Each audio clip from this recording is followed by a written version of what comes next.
Hey guys, welcome back to Planet Mithril. My name is Mithril, and that's right, Middle-earth fans, the drought is over. With the release of a ton of new models for both the Angmar and Arnor forces, with a few returning favourites, new sculpts, and brand new miniatures, it is a given that I'll be working tirelessly to try and get some painting guides out for you all as soon as possible. Now today I'm going to be focusing on what is probably my favourite of the new sculpts, all done in forge-rolled resin, so the detail across these is impeccable. But today I'm going to be focusing about the new hero, Argadir. Sounds like a deaf pirate getting his hearing back. Argadir! I'm a painter, not a comedian. But yes, I have a detailed, step-by-step paint guide for you today to breathe some life into this hero of the Northern Realms. I'm super excited to get some of these new models out of the channel for you all to enjoy. With the forge rolled models, you do need to give it a wash in warm soapy water just to get rid of any extra grease from the mould release spray when they come out at the factory. Once you've cleaned your model and assembled it, I have undercoated my Argadir with Citadel Chaos Black spray, ready for painting. Brushes ready, guys. Let's get painting.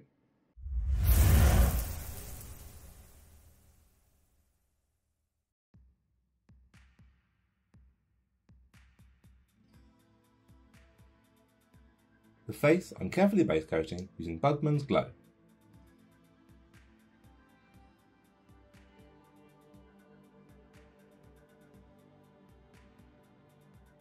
His beard and beautifully bushy moustache, if I do say so, I'm base coating using Mechanica Standard Grey. Seriously, super jealous of that tash.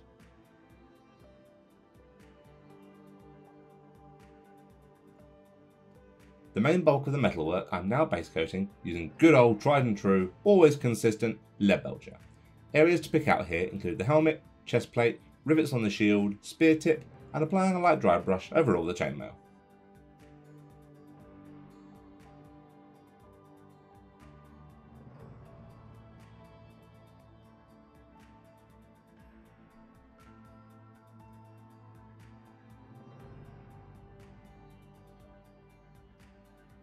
All the cloth now is getting a thorough coating with a 50-50 mix of Caliban Green and Warpstone Glow, taking special care to work this into all the gaps and grooves in any details present, particularly across the flag.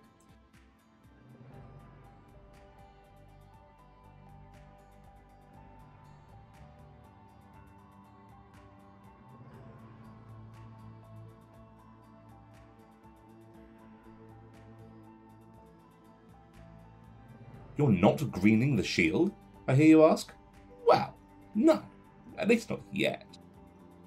Argadir's trousers and shin greaves are now being given a base coat with a 50-50 mix of Skaven Black Dinge and Abaddon Black.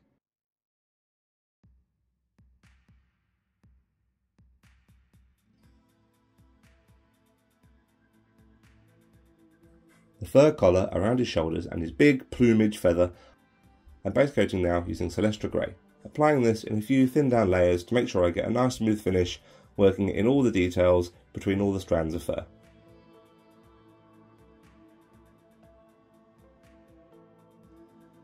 Finally, the boots, gloves and scabbard have been given a base coat using drier bark.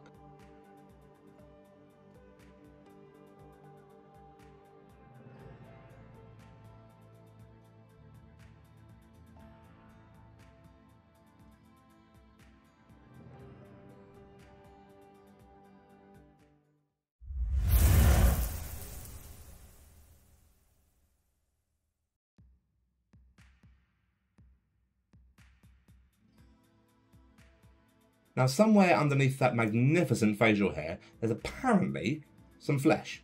Not a great deal of it, so I don't have to worry too much about having too many interim layers and highlights to get a really good look to Argadir's skin. The skin is first off being given a shade using diluted Reikland Flesh Shade.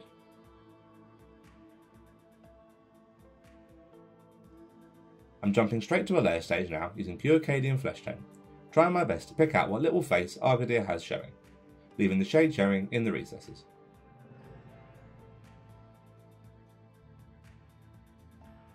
Following this with a highlight, adding in a small amount of Kislev flesh. I don't want the tone to be super bright, as his features will be more shaded due to the shape of the helm.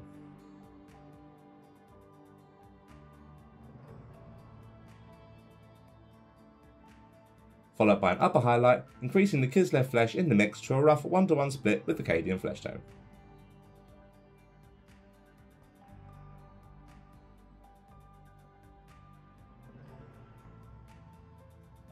2 carefully applied slits of Abaddon Black make up the basis for the eyes, followed by 2 dots of pallid witch flesh either side. Sadly my camera lost focus here, but I literally do this in every video, so you're not missing too much.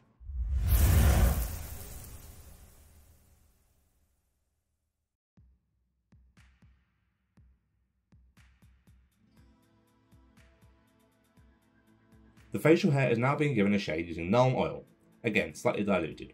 At this stage as well I took the chance to shade all the silvers and the black trousers and greaves, just to save a bit of time and more crucially, precious Nuln Oil.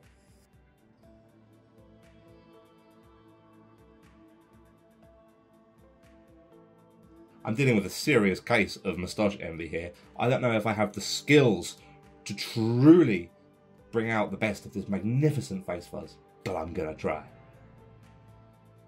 With the shade now thoroughly dry, I'm applying an initial layer, separating off the tash and picking up the main structure of the beard now with a 1-to-1 mix of Mechanica Standard Grey and Dawnstone.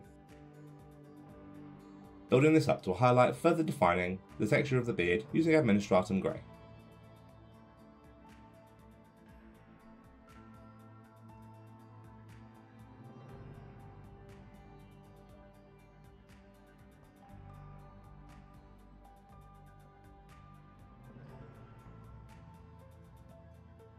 Finally, a top layer highlight is being applied with a 2-to-1 mix of Administratum Grey and Ulthran Grey.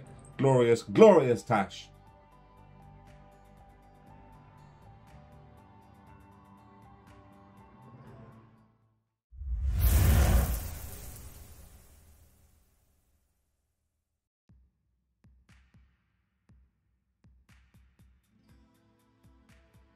Now as I've already shaded the armour, it really won't take a lot to make the silverwork truly resplendent and shining with the glory of Arnor.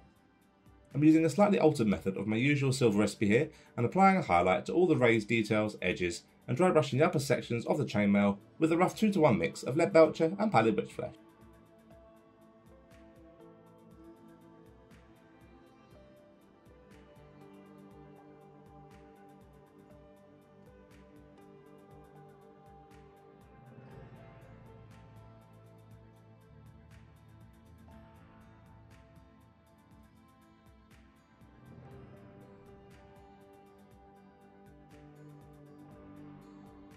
A final extreme edge highlight is now being applied using Stormhose Silver, keeping this super tight and controlled as I really want to accentuate the sharpness and brightness of this armour compared to my usual slightly dull, beaten and worn out Minas Tirith recipes.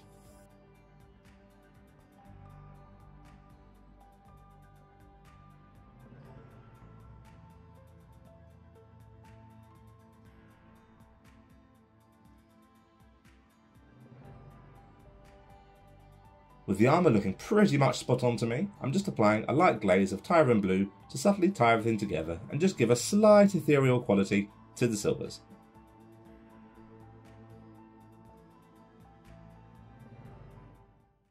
Told you there wasn't much to it.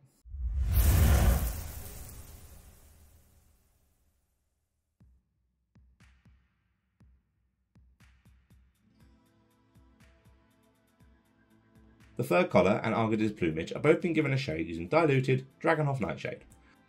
Opting for a blue shade rather than black wash here, as I feel it's softer and will make it easier to build the smooth tones of white off.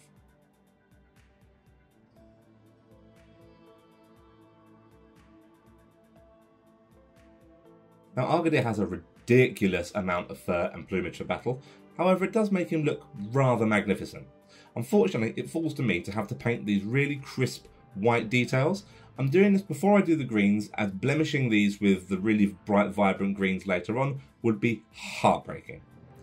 I'll be focusing on creating texture by picking out individual strands of fur. Time consuming yes, but very worth it. As you can see, I'm carefully picking out all the fur texture now using Ulthran Grey.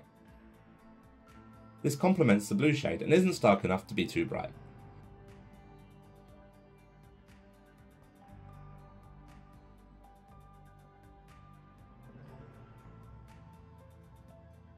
The feather itself will need a similar treatment, but drawing the paint down the horizontal segments instead. Thankfully, due to the quality of the sculpt and the detail in this model, is phenomenal.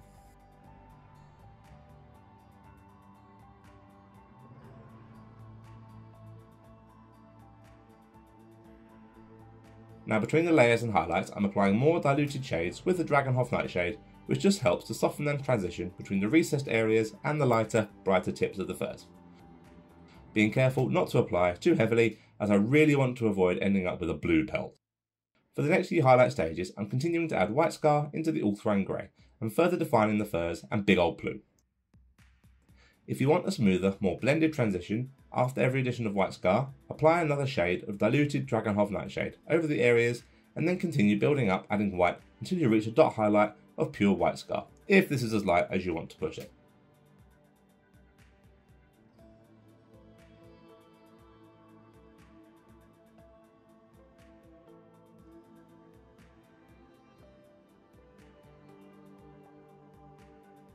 However far you want to push the highlights on Argadir's fur and feathers, the final stage needs to be a glaze with diluted Ulthuan Grey, which will just help unify the blues and whites and smooth out the transition from the shadows through to the lighter, higher points.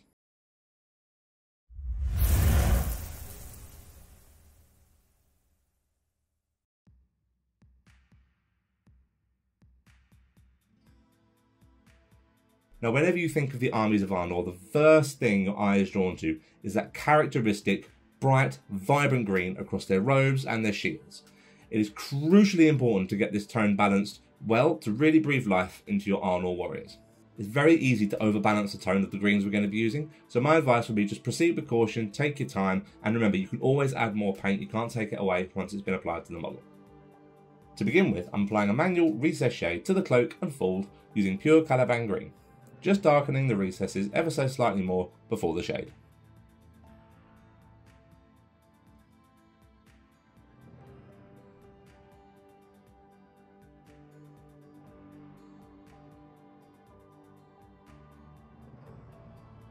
I'm following this up with an all-over shade using a slightly diluted Cloak shade, working this into the recesses previously defined by the Caliban.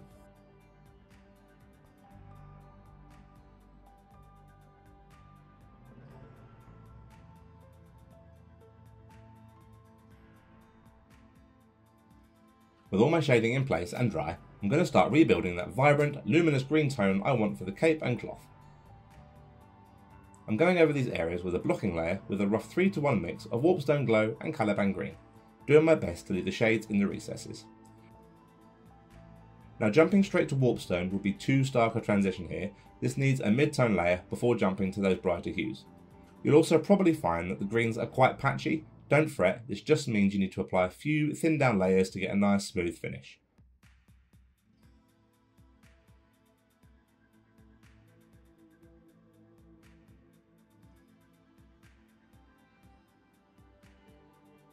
Now I'm able to jump to a layer using pure Warpstone Glow.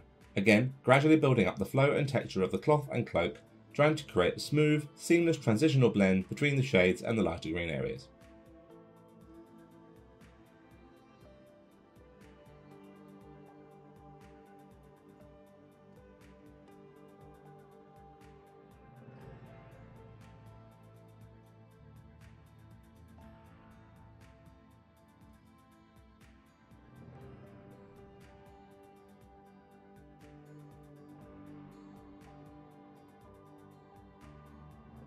I'm slowly building up the upper highlights now by adding in Scarsonic Green into the Warpstone Glow.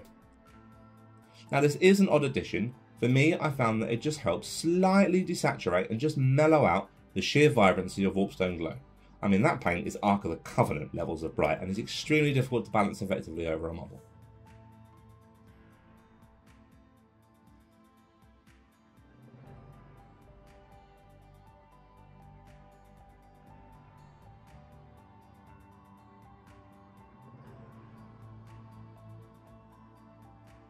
For the final extreme edge highlights, I'm adding in small amounts of Dawn Yellow into the previous mix. This does lead to a fairly eclectic overall mixture, but as you can see, those crisp highlights framing the upper points and trims of all the material are really popping and capturing the essence of Arnor greens they've come to be known for.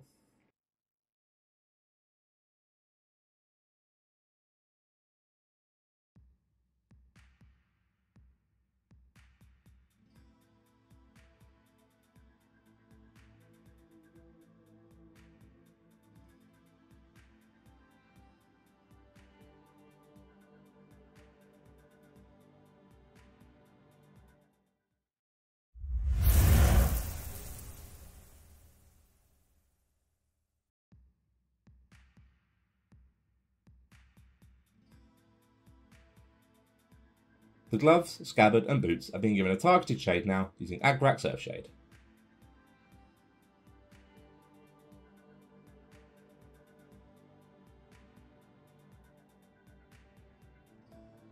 Layering up these areas now with a 1-to-1 mix of dried bark and night crest or flesh. With the scabbard, you can see I'm focusing this on one side, mainly the side facing in the direction the light is hitting off, to try and create some nice natural reflection.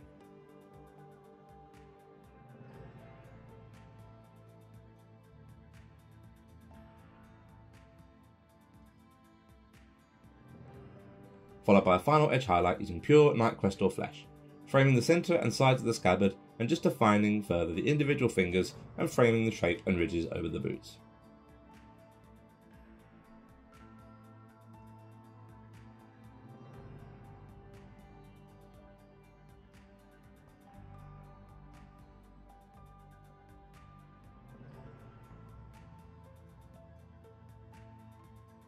Now that the front of the model is finished, I can finally pick out any belts and straps over Argadir using dried bark.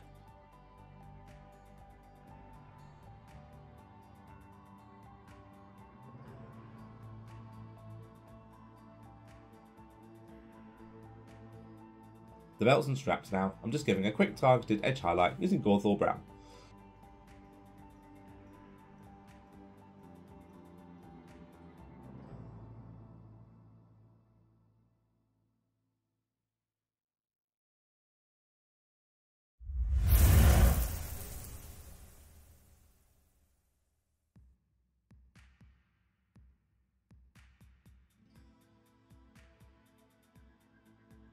So since the trousers and greaves are already shaded, again all I have to do is get the layers and highlights in place.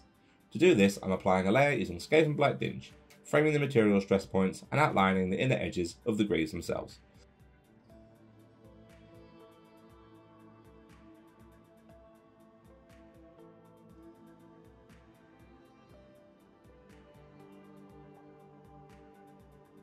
The trousers are getting a quick highlight now using Stormvermin Fur.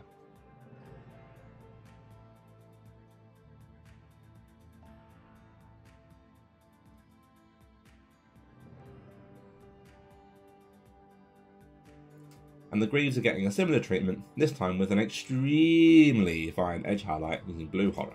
This just helps separate them out from the other grey areas a little bit more.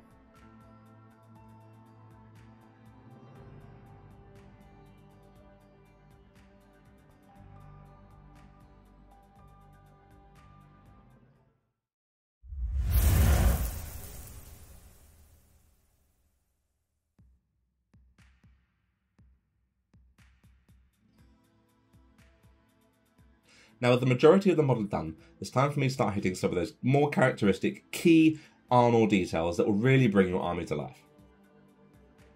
The shield on Argadir's back is first off getting a solid base coat in a mix of Caliban green and Cabalite green, a mix that's slightly different to the rest of the greens to try and break up the colours a little bit.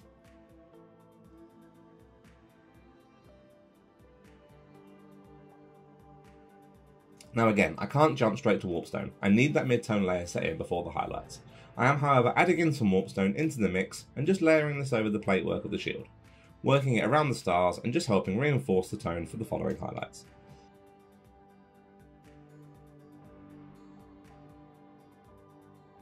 The outer rims of the shield now I'm framing with a solid line of Warpstone Glow.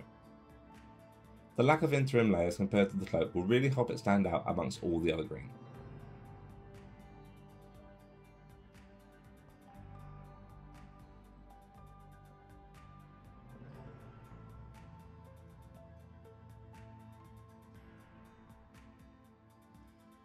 A superfine crisp edge highlight is now being applied to the outer edge of the shield with a 50-50 mix of Warpstone Glow and Dawn Yellow. See how well that just lifts the shield off the rest of the greens and really helps it stand out, but it's still super subtle? Gorgeous.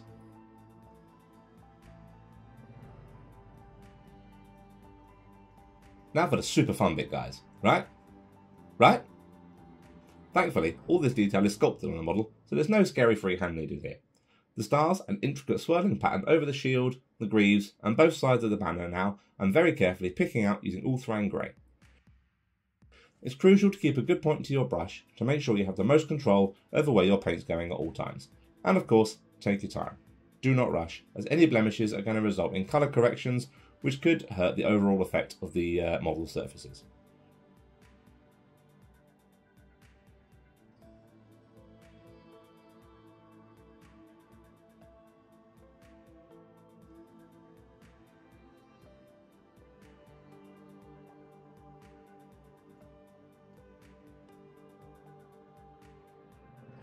At this time as well, I'm just framing the outside of the fold with all-thrown grey as well. Okay, a little bit of freehand, but it's only a few lines.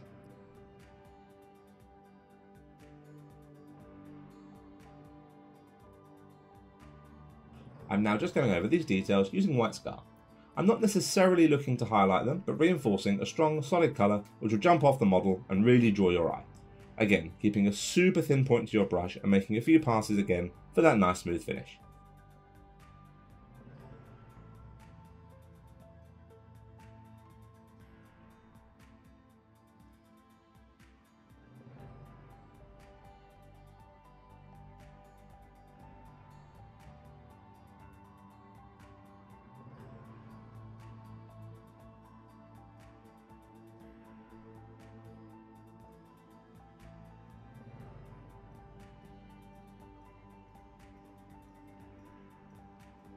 The cloth banding around the helmet now, I'm picking out using Xandri dust. Yes, I will be segmenting this with green shortly, but it's easier to build the green off this beige base coat rather than the bright beige over the darker green.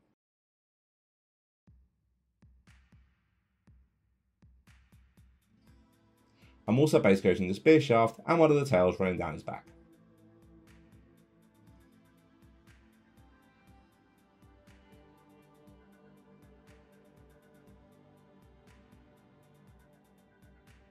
Now the green segments of headcloth I'm carefully picking out using Castellan green. Thankfully, this sculpt has the segments divided at roughly every 2 fabric folds, so finding these and keeping a uniform look shouldn't prove too taxing. At this stage as well, I'm also picking out the second tail going down his back.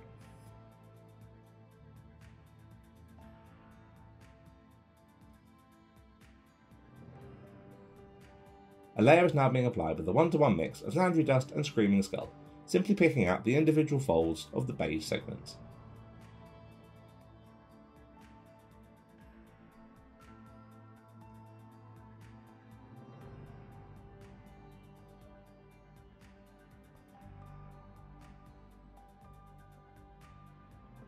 Followed by a final highlight to the upper area of these segments using pure Screaming Skull.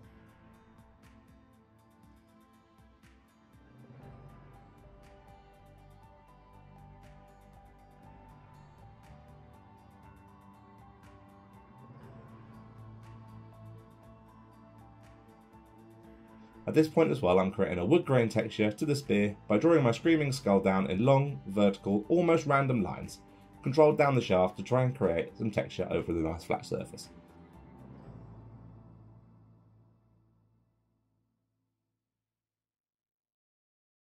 The green segments of the cloth are being painted in exactly the same manner, but this time starting off with Skarsnik green.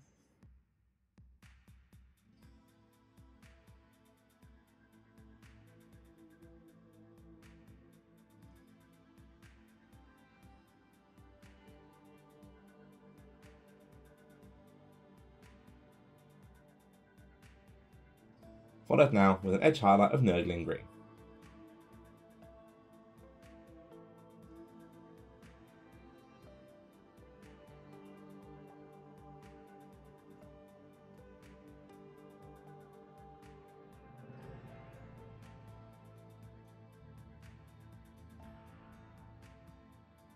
The sword hilt and scabbard detailing I'm picking out now using Skull Crusher brass.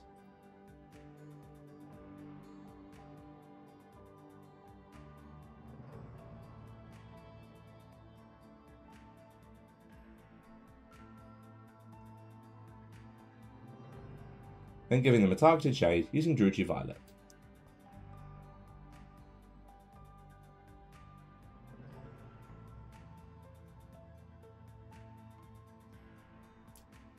And finally, edge highlighting using Liberator Gold.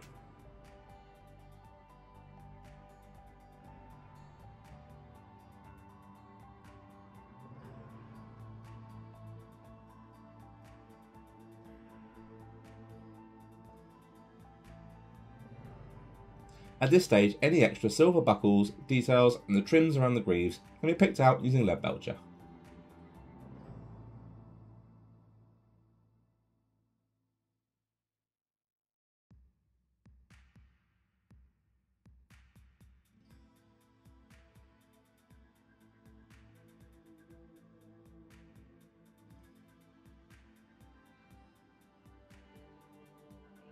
And here we have the finished Argadir model on foot and his trusty steed ready to face the horrors and terrors of the Kingdom of Angmar.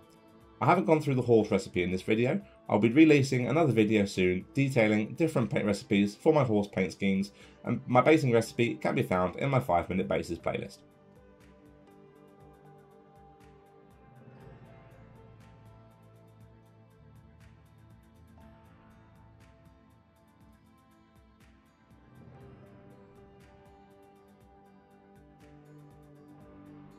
Thank you guys so much for watching. I'm really excited to get some of these new Angmar models out on the channel, some of the new ones and the old ones that have come back. I really hope you guys enjoyed. Please don't forget to smash that like button, hit subscribe and hit the bell as well for notifications of when videos go live. Please don't forget to check out my Patreon as well over at Planet Mithril. We have loads of PDF painting guides there, which we try and add to as soon as we can. And we have Planet Mithril's Ultimate Paint Conversion Guide, which is available for you to be able to see kind of what tones work across all different ranges of paints. But until next time, guys, thank you so much for watching. I really hope you enjoyed.